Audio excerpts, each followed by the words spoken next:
What's up, guys? Welcome back to Talking Nutrition, episode 57 today. We have a little reunion going on here, I think. Yeah. It's been a while since you guys have been, I was going to say in one room, but on one podcast together. Yeah. Funny thing is me and Mike haven't even met in person. We've never been in the same room, which is a crime, but Yeah, it seriously is. I know. I mean, God, it goes back to what year? 2018? 2018? 2000? I don't know. I'm trying to think because I moved to California. No, it was later than that. I think it was when I started in Salt Lake City. Yeah. With Nick. That's My years are all mumble jumble. I know. But I'm gonna bring that up. Yeah, so I'm so excited about this because I just, me and Mike's relationship has evolved so much over the years. Mm-hmm.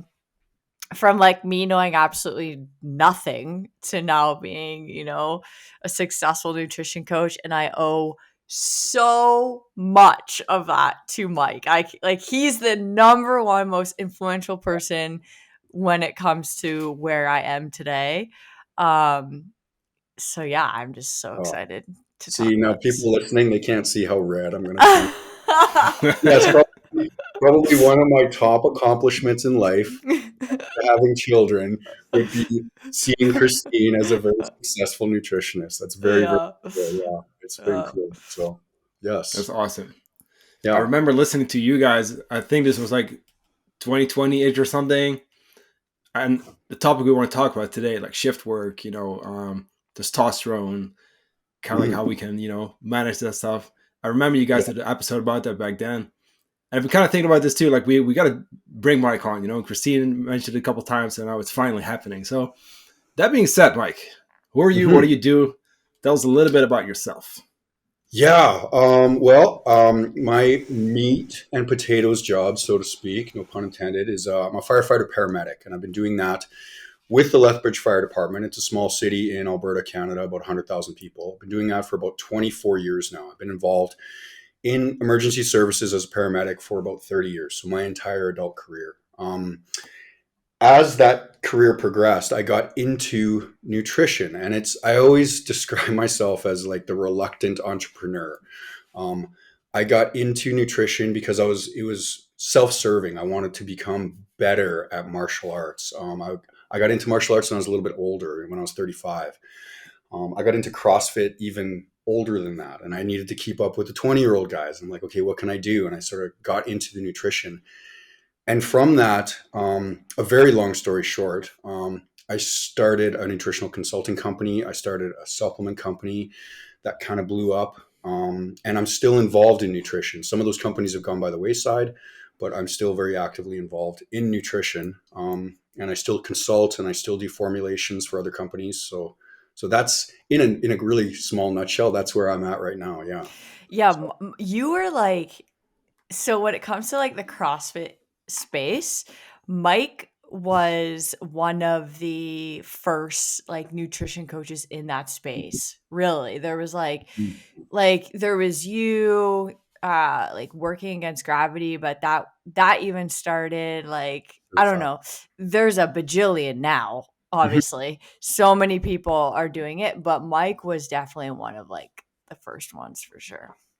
Yeah, it was a very cool time to see the infancy of CrossFit and see where it's like no one really knew how to program and no one really knew what to feed these athletes. And it's like this was such a demanding sport that it was having this massive physiological effect on these athletes. And it's like, how do we recover? How do we get better? And I feel very lucky that I was there when that started and I was able to learn from those athletes, and it's come a long way for sure. Not that we want to sit here and talk about CrossFit, but what's cool is you see the times and the weights and the scores that people put up then versus now, and it's nuts. So different. And the age and all that. Yeah, and the ages, but then like what people were doing for nutrition then versus now. Oh my gosh. What did they well, yeah, like you you're the one that taught me how to eat, because I was in an absolute horrible place. I don't think we mentioned this yet, but No. Mike was my nutrition coach for 4 years. Like, Mhm. I had tried all these other people and it just was just not it. And I finally found Mike. He really taught me how to eat, to perform, because obviously before that I was in this terrible state of like under eating, overtraining. He taught me so much, even with the training side of things. And um yeah, I mean, it was like this paleo, that kind of stuff for so Yeah. long. And I mean, I shake my head, but it's like I think at that point in time, everyone was learning, right? Mm-hmm. It Oh was, yeah. Yes. I don't fault anybody for anything they did. And man, I took some Yeah. athletes and did some wild stuff with them too, just as an experiment. But Yeah. I think everybody was trying to figure out what's the best thing we can do for this demanding sport, right? Yeah. So it was a very cool time. We've come a long way. Yeah. Yeah. Big time. You're Yeah. big time. I definitely remember listening to, I think, I can't remember who it was, but like a bigger coach, and they were like talking about, how they were like training like twice a day, and we feed our athletes like high fat, like diets and all this. And, Oh, uh, yeah. and back then too, because I didn't know shit, this is when I was still kind of like, I was still overweight. I was like, CrossFit kind of like got me to like lose most of the weight and stuff, and Mhm. the nutrition. But like, I remember watching those videos, and I remember like the advice they were giving, and it's a complete like 180 now. It is It's totally, changed yeah. so much.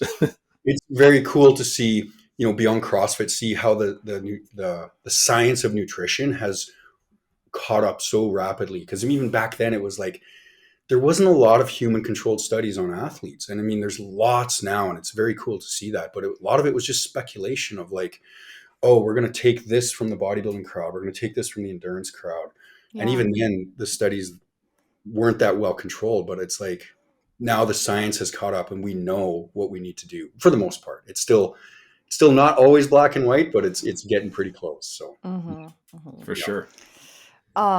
So one of the things, well, I mean, the main thing, we don't talk a lot about men's health. I Mm, feel like I don't know if I'm just not seeing it, but I feel like there's so much stuff out there from the female side of things, and there's just not a lot of talk on, the men. And so, Mike is super, super knowledgeable in this, and so we wanted to talk more on that. Testosterone, HRT, what affects these things, when should you, consider HRT. So I think the first question I have is, what do you believe are the 3 top contributing factors to low testosterone? ooh, this is a really good question. The top three. So off the top of my head, and I'm going to do this without overthinking because Kristine probably knows me really well, and I Yeah, could go yeah. on forever. And especially, I know a small tangent before I answer. Um, Sometimes she would ask me a question about something, and if I ever said, let me get back to you on that, that means that I'm going to probably like research the shit out of it, Yeah. and then overthink it. But so quickly before I start overthinking it, I'd have to say sleep deprivation, alcohol, and low calorie intake. Those would probably be the top three, and with the shining star on that would be sleep deprivation. Yeah. Huge. With So common yeah, too. yeah, it is. And, specifically, and I mean, I might be a little bit biased, but within my line of work, being a shift worker, I do see a lot of sleep deprivation. And guys are, and this sort of connects with what Kristine said, guys not really talking about their health, their mental health, their hormonal health. There's a lot more acceptance with that now. And I don't know why that is. I think guys are just realizing, hey, you know what? I do have a problem. I'm open to talking about it. Where maybe in the past, maybe 10, 20 years ago, guys would put up some sort of false wall and pretend that everything was okay, right? And this could go off into a totally different topic, but um, I think guys are more open to talking about it. So I'm having a lot of guys approach me and saying, hey, you know what? I'm going through these symptoms. And this is particular to the fire department where we're seeing guys who are in their like late 20s and they're going and getting tested and their total testosterone's coming back and it's like really low. And this should be when they're like in the prime of their life, right? And can be directly correlated to sleep deprivation for sure. Yeah. I know you see it all over social media, the benefits of sleep and the importance of sleep. And it's one of those things I don't think you can emphasize enough. And I think it's one of the things that people think they can get away with. And I put up my hand because for many years I thought I could get away with it. But it'll affect every other aspect of your life, right? So Yeah. Yeah. yes, so to get back to your question, yeah, sleep deprivation, alcohol, low calorie intake, and that third one we could chuck around. Maybe there's another one in there: overtraining. Maybe there's exogenous emotional stress. But I'd say those top three. It's a hard one too, because no one wants to hear that. I just sleep more. You know what I mean? Mhm. I've been talking to a couple people, and a friend of mine keeps hitting me up too, and he sends me shit. And then it's like clip with Joe Rogan and talking like about like Tonkat Ali or whatever, and then it's something else. And yeah, I wanted to Yeah, bring that one up, but like there's, yeah, he keeps sending me this stuff, and he does this work and this and whatever. But I also know he just had a kid, and like his sleep has been all over the place. And I told him too, like, look, really the number one thing, especially now that things are kind of slowing down a little bit for him, the number one thing you can do is like trying to dial in your sleep a little bit more. Um, yes, but no one wants to hear that. You know what I mean? It's like I want to perform better, It's recover better, like everything. It's hard. It's like it that. is.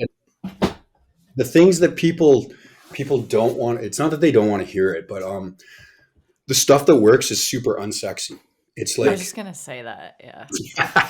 uh, you, It's the shiny object syndrome. yeah, I can talk. People gravitate to supplements Yeah. Yes. because we're wired from an evolutionary perspective to find the shortest path from A to B, right?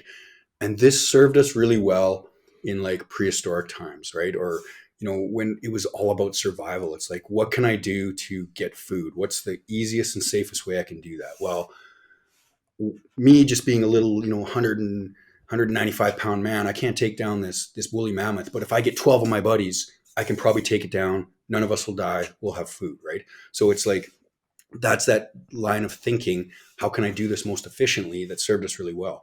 In modern society, it doesn't serve us well. What's the most efficient, laziest way to do something? This is why people love supplements. They're like, oh, Yes. if I can take this pill, I don't have to change any other aspect of my life, but this is going to improve my life dramatically, right? And when it comes specifically to testosterone, people will more likely gravitate to something that's very simple to do, to incorporate in their life, and supposedly have these profound effects. But 99 times out of 100, it doesn't work like that, right? So Yeah. yeah, but it's the super unsexy stuff. It's like, are you getting enough carbohydrates? Are you getting enough hours of sleep? Are you getting close to zero alcohol? Like, none of that's fun, but that's the stuff that works, right? Yeah. So much controversy over the alcohol thing.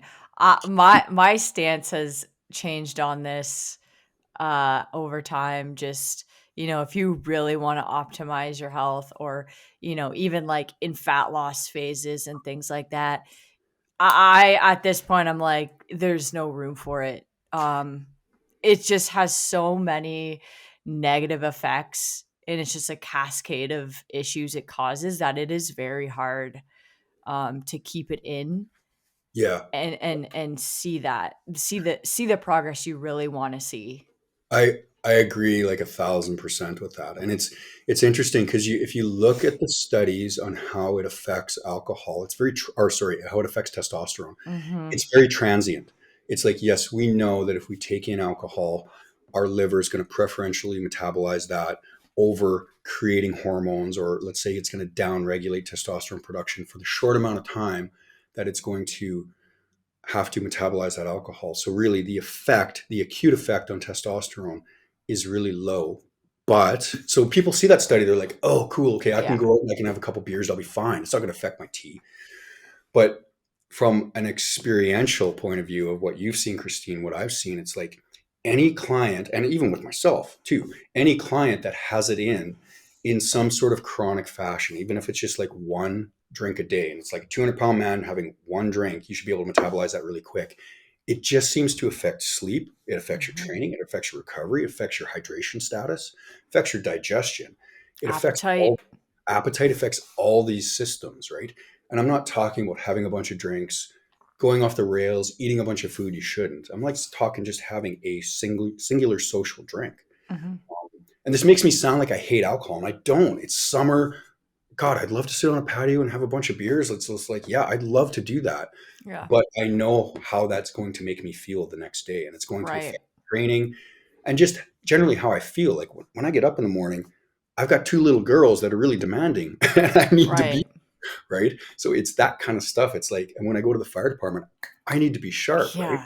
Yeah. So Yeah. it's just it's a cost. There's a cost to it, and it goes Yeah. Totally. beyond the studies, right? I do believe, I mean, I know I just kind of said with the fat loss phase or optimizing your health, but if someone is dealing with any sort of hormonal dysfunction or gut dysfunction, there's quite literally zero room for alcohol. Absolutely, for sure. Zero.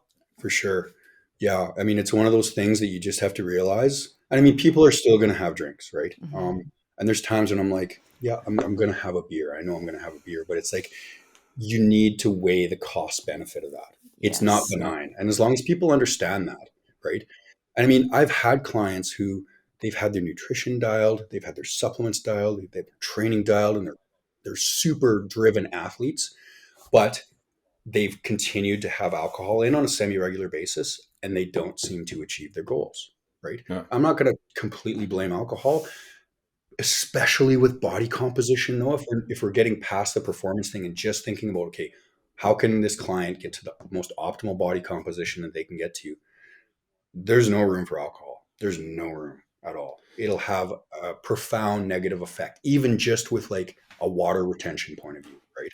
Yeah. And that, not even getting into the lipolysis effects, right? So, mhm. We're Yeah, off track. it's a I think tough one. It's what were we talking about?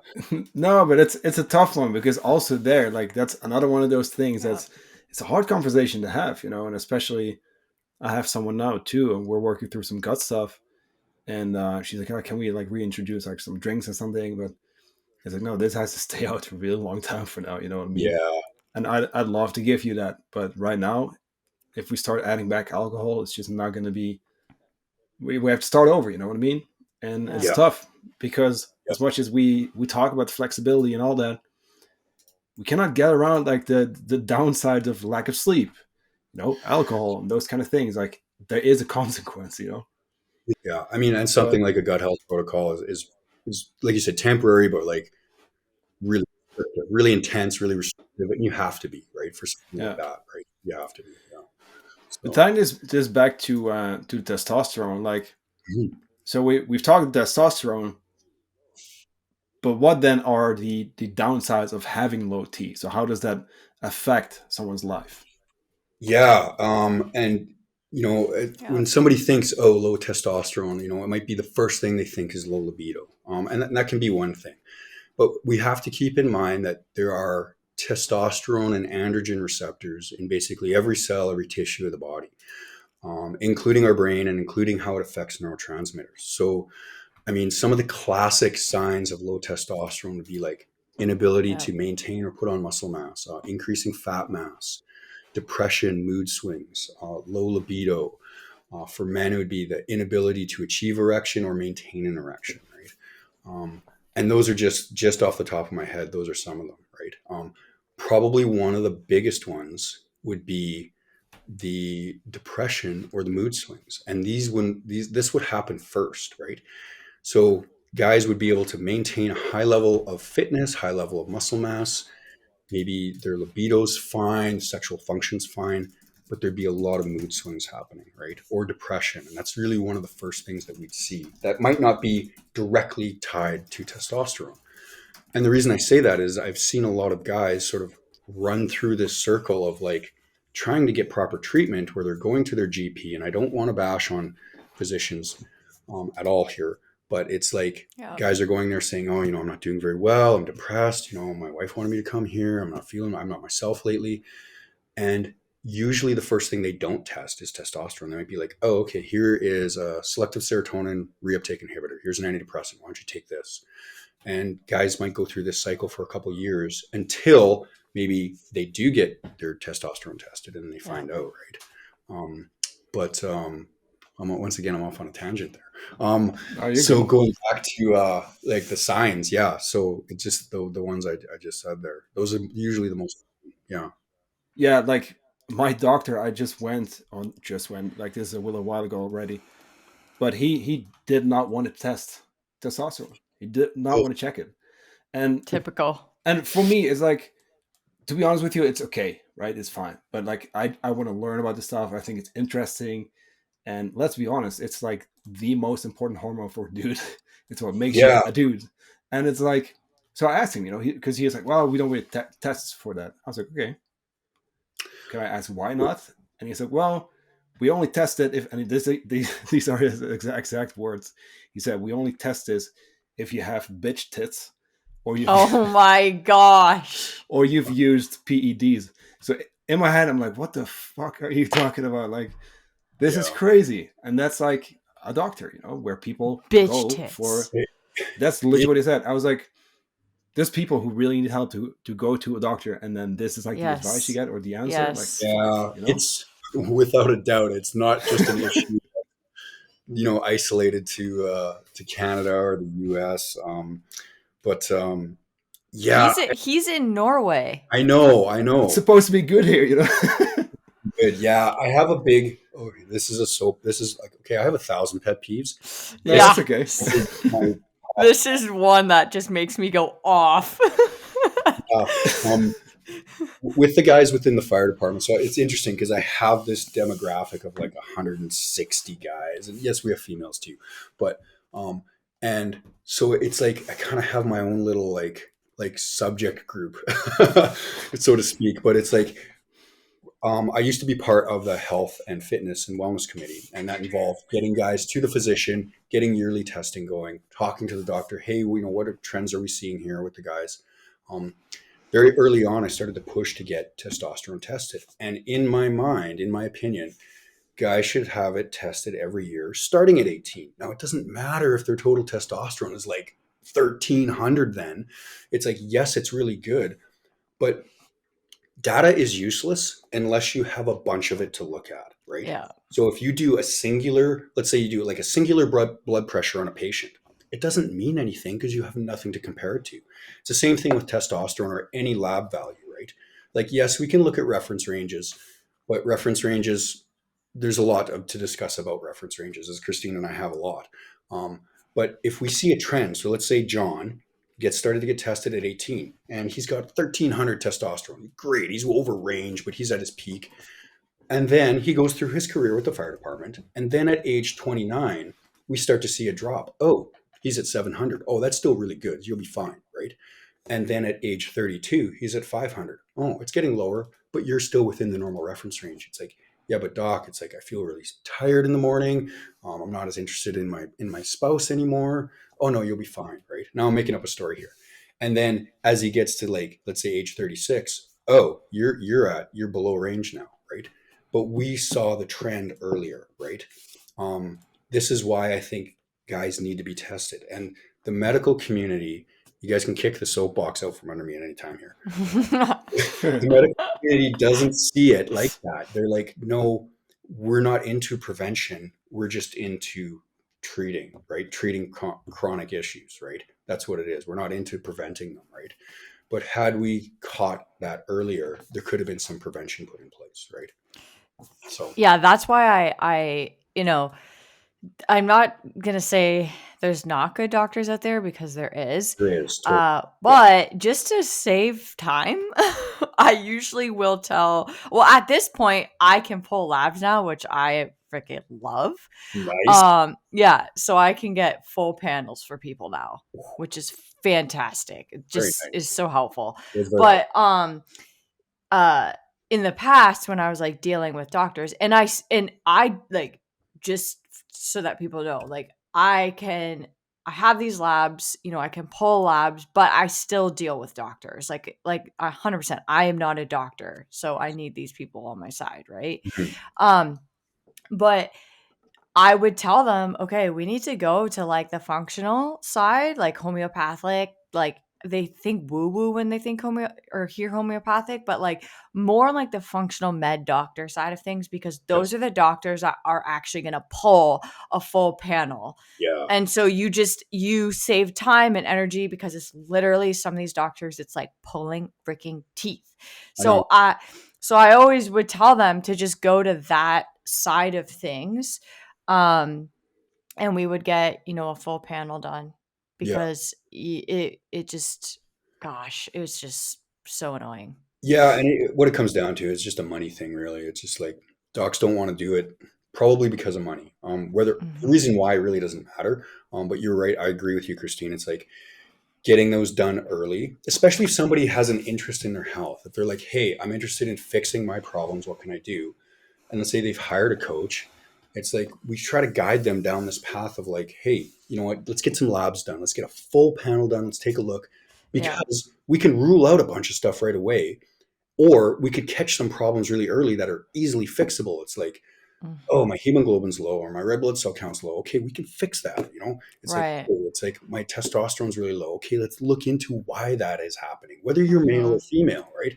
That's a totally different topic. Talking about females and low T, that's even a harder problem to get on Mhm. board with the medical community than males, right? Yes. But yeah, it's like personally myself, I will like as I live in Canada, I'll drive across the border to Montana to get my labs done, because I can just boom boom boom go online, pick them, order them, go there, get it done, drive back, get my. Right.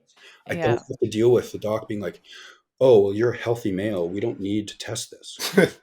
Right. Dude, I'm not into just Yeah. being normal. I want to be Yeah. optimized, right? But I anyway, was just gonna say that, like, that side of the things, they're preventative, and they're from a standpoint of like optimization, right? And that's what we want. that's what we want. Yeah, for Mhm. sure. For sure. Okay. Where we're So next question. um, what would, I mean, we kind of already talked about this, just by talking about the contributing factors, but best ways to increase slash improve testosterone levels naturally. Yeah, this is a great question too. This is so I'll start basic and maybe we'll get a little more complex. This goes back to the unsexy stuff. It's like human beings thrive on consistency, and when it comes to one of the things that we as humans love, it's like being in sync with like your circadian rhythm, right? So circadian rhythm disruption will absolutely trash your testosterone. So what does that mean? It's like going to bed when the sun goes down, getting up when the sun comes up. As boring as that is, that's like one of the best things, like consistent sleeping pattern, consistent eating. Like we're talking, low calorie will absolutely trash your testosterone. So what do? We need to eat in with the amount of calories coming in that would support that. Now, that doesn't mean overeating. That doesn't mean undereating. That just means eating the proper amount. Because if we think about it, if we undereat, that's a stress. That's a stress to the body. That's exactly how your body looks at it. It's like, yes, there's a time and a place to lean out. There's a time and a place to do a quote unquote cut, right? We need to recognize the fact that that's going to have an impact on your hormones. So to optimize your testosterone from a natural point of view, one of the biggest players is carbohydrates. A lot of people think it's fat. They'll read, oh, fat plays a role in your testosterone production. Yes, from a building block point of view, we need fatty acids to create testosterone in that steroid hormone cascade. We need it. You're going to get enough fat. You don't need to go out and crush a bunch of avocados and coconut oil and Brazil nuts. It's not going to increase your testosterone. You're going to get enough from your diet, eating a whole food diet for sure. Yeah. Um, from a supplement, I haven't touched on the stress part because that's really tough to say, okay, yeah, take care of your stress. We all have a lot of stress in our life and it's all very relative, right? One person's stress might not be a stressor to somebody else. I think it's important to recognize these stressors and how you respond to it. Now, this is out of my lane, out of my scope of practice. But if we get into like some mindfulness, some meditation, some dealing with these stressors, and that might involve actually going to a therapist, right? Mm-hmm. It's like it would be it's amazing if you can talk about your stressors to someone, how much that will mitigate that stress, right? Yes. If we bottle that stuff up, and this is me getting a little woo woo, and this is me in my old age getting woo woo. if we bottle that stuff up, it's going to have a massive physiological effect on us, right? And without a doubt, guys are still horrible at that. We're getting better at talking about that stuff, but we're still not great. Yeah. But those are the things from a natural point of view, let's say like non-tangible things, that can increase or maintain your testosterone, right? And we need to differentiate that. It's like guys here like, oh, I'm going to do this, it's going to increase my T. Well, nothing you do naturally is going to increase your testosterone above a normal physiological range. Nothing you do, Yeah. right? Um, Really, a best case scenario is we maintain as long as possible, and you'll have a natural drop. Theoretically, this is supposed to happen about 40, but it's happening much much earlier So much earlier. because of the stressors of society and Hmm. lifestyle factors. Hmm. But the best thing we can do is maintain that. There probably will be a time when it'll be too low, right? And then that's when we talk about the use of TRT and exogenous testosterone. That's a big decision, though, right? But to maintain, um, lifestyle factors, what I just described, supplementation, for as much as I love supplements, there really isn't any decent over the counter supplements that have a lot of really impressive data that'll increase testosterone. And there's probably going to be a lot of people that hear me say that are going to want to argue, because there's a lot of supplements and there's a lot of supplement companies that push this because there's a phenomenally huge amount of money to be made in selling a supplement that will say it's going to increase your testosterone. Who's going to buy it? Every guy's going to buy it, Yeah. but there's very little of that work. And I actually talked to Kristine about this the other day. One of the only ones I've ever seen that has done a really impressive job would be boron citrate, the mineral boron. Um, so it's really good at increasing free testosterone and lowering sex hormone binding globulin. And that can be, without getting too much into details of that, that can be an issue for some guys. Having a high sex hormone binding globulin, which basically, sex hormone binding globulin is the guy that puts the handcuffs on free testosterone, right? Yeah. You got your total testosterone hanging around doing its job. Free testosterone, that's the guy that likes to party hard, right? Sex hormone binding globulin is like that super lame person at the party that just wants to go home early. So he'll slap the handcuffs on the free T and be like, no, man, we're out of here. Yeah. Um, as a guy, you want your free testosterone high. You want that high because that's going to do all those beneficial things like increase your muscle mass, libido, increase fat burning, increase cognition, mental resiliency. Um, Boron is a supplement, or it's a mineral that we don't get a lot of in diet. And if you ask me, hey, where do I find it in whole food? I'd be like, no, I don't even know. Yeah. I don't even know. Where would you find it? Yeah. I'd have to Google it, to be honest. Yeah. Um, so supplementation, and there's really good human-based studies that have shown that it's increased. And I've seen it in clients who have been like, hey, Mike, I want to go the natural route. I'm not really comfortable going down the TRT route. What can I do to increase my T? And when we supplement with boron citrate in like the 3 milligram to 6 milligram range, I've seen an increase from lab to lab of fairly significant value of Yeah. free Same. and total testosterone, and then a lowering of sex hormone binding globulin. Yeah. That would be the one that, off the top of my head, I'd say is beneficial. There's lots out there. I mean, if you fire out a question at me, I can maybe answer it, but Yeah. some other ones. We did want to just touch on shift work, but quickly, can we when should someone consider TRT? Yeah. Okay. This is a great question too, and this is a big deal. What I'm seeing now is because of the increased access to underground labs and performance enhancing drugs, there's lots and lots of people getting into this without actually knowing what they're doing. So that's just sort of I guess that's not even getting into the topic. When should somebody? So I mean, I'm seeing that. I'm seeing people use and get on TRT without proper guidance. When should somebody get into TRT or consider it?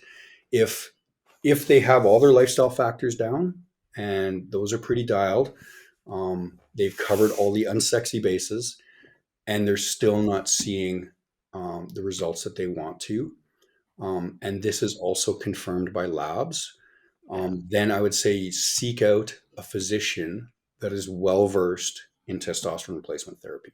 And that's really key. It's like usually the first avenue or funnel to go down is your GP. Um, Depending on your relationship with your GP, you might have success, you might not. I would highly recommend seeking a functional med doc or going to a TRT clinic. And there are TRT clinics in Canada. I know there's lots in the US. Is it like, do you got to pay out of pocket? Yeah, you might have to pay out of pocket, but these are the people that are well versed in administering TRT. And this is going to open up more questions, but just because your T is in a normal physiological range doesn't mean that that is good. You can have very significant signs and symptoms of hypogonadism without having your testosterone still within a normal range, right? And this is very relative. So if I'm using the range of total testosterone from, let's say, 300 to 1,000, and I'm very symptomatic at 500, does that mean I don't need T? No. Maybe where I operate the best might be at 700, right? Where Yeah. Doug down the street, he sits at 300 and he feels fine. He's out there crushing it at the gym, and he's happy. His sex life is great, and Doug's doing great at 300, right? So it's very individual for everybody, right? Yeah. But yeah, does that answer that question? Yeah. The only thing I would add is really doing your homework on like these HRT clinics, because I have heard some horror stories, honestly. I honestly think like referral is probably, best in that situation. But yeah, I just wanted to add that to just make sure people do their homework on that. Yeah, you do have to do your homework, and just because it's labeled as an HRT or TRT clinic doesn't mean it's good. Jamie and I have a bunch of different resources. So Jamie's my partner. She's a coach in the bodybuilding industry. She deals with men and women, and she deals with a lot of people that are on HRT. We have a couple different clinics we refer to, and without naming names, we have a clinic that there's a clinic that takes men and women. We will only refer men there because the women we've referred there to, I don't know what they're doing. Really? So, yeah, we can talk about it off. Yeah. It's very interesting, but you can't just expect the best quality care everywhere. You do have to do your homework. You have to do your due diligence, and you have to do a lot of self-education too. Like, I would never tell a client just to go in and just blindly trust anybody. Don't ever do that. It's like, do your homework, talk to your coach, 100%. dig into the internet and figure it out yourself. But it's very important to do that. Yeah. Agreed. That's what it's like these days too, where people, I mean, we educate on social media as well, but it's literally like, oh, I saw a clip from, whatever podcast, and then let me just order it right away. Not even not even doing like a quick Google or something. It's just, let me go straight to that link. Let me order that because fucking like whoever says, it's supposed to be good for your testosterone. I see that all the time. Yeah, I see that all the time. And it doesn't make a ton of sense to me because I'm the kind of person who's like, oh, this has this claim. Well, I really need to figure this out. Right. Let's see. I want to find out more about this. But some people are like, oh, John said that this supplement is great and it put 20 pounds on his bench. I'm going to take it. I'm like, do you even know what you're taking? So many people don't know what they're taking. Yeah. I'm like, you have to be a self-advocate, right? Yeah, and you have to be curious about what you're going to put into your body. It's really important. And I think this is kind of like a little side note, but I think the listener too, like, people need to know that a lot of people talking about supplements online get paid to talk about supplements online. Yeah, for sure. Oh yeah. So before I owned Nova 3 Labs, it was very cool because I could bash every supplement out there because it was non-biased. I didn't have any interest. And then I had Nova, and I mean, I loved it. And of course, I was very particular to the supplements that I manufactured. I like the fact that now I'm not really tied. Yes, I do formulations now, but it's like I'm not tied from a financial point of view to any particular supplement. So I can go back and be very opinionated about everything. Yeah. And let me tell you, there are very few over-the-counter supplements that work. It's such a small percentage. A lot of it, the supplement industry is a wild west. It's not regulated. Canada's trying to do a better job of regulating, and they're not doing great.